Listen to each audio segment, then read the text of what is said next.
ఒకరోజు కైవార తాతయ్య భక్తుల మధ్య కూర్చొని ఒక ఆశ్చర్యకరమైన విషయం చెప్పారు. భవిష్యత్తులో ప్రపంచం చాలా మారుతుంది అని ఆయన చెప్పిన మాటలు అక్కడున్నవారందరినీ ఆశ్చర్యపరిచాయి. కైవార గ్రామంలో రోజురోజుకు భక్తుల సంఖ్య పెరుగుతోంది. దూరదూరాల నుంచి ప్రజలు వచ్చి తాతయ్య ఆశీర్వాదం పొందుతున్నారు. ఒకరోజు సాయంత్రం తాతయ్య ఆలయం దగ్గర కూర్చొని భక్తులతో మాట్లాడుతున్నారు. అప్పుడొక భక్తుడడిగాడు, తాతయ్య, మన జీవితంలో ఎందుకిన్ని కష్టాలొస్తాయి? తాతయ్య కొద్దిసేపు నిశ్శబ్దంగా ఉండి ఆకాశం వైపు చూసి ఇలా చెప్పారు, ఈ ప్రపంచం మారుతూ ఉంటుంది. కాలం మారుతుంది, మనుషుల మనసులు కూడా మారతాయి. అక్కడున్న భక్తులంతా ఆసక్తిగా ఆయన మాటలు వింటున్నారు. తాతయ్య మళ్ళీ చెప్పారు, ఒక కాలం వస్తుంది.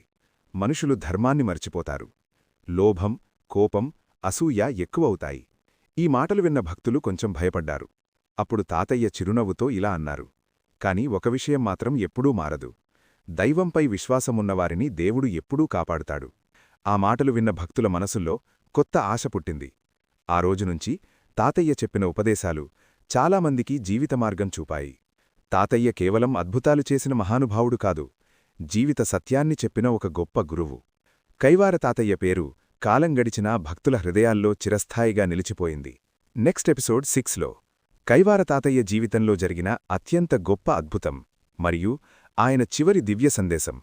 తదుపరి భాగాన్ని చూడాలనుకుంటే మరిన్ని అద్భుతమైన ఆధ్యాత్మిక మరియు స్ఫూర్తిదాయకమైన వీడియోల కోసం మా ఎస్వీఎం షార్ట్ స్టూడియో ఛానల్ని సబ్స్క్రైబ్ చేసుకోండి.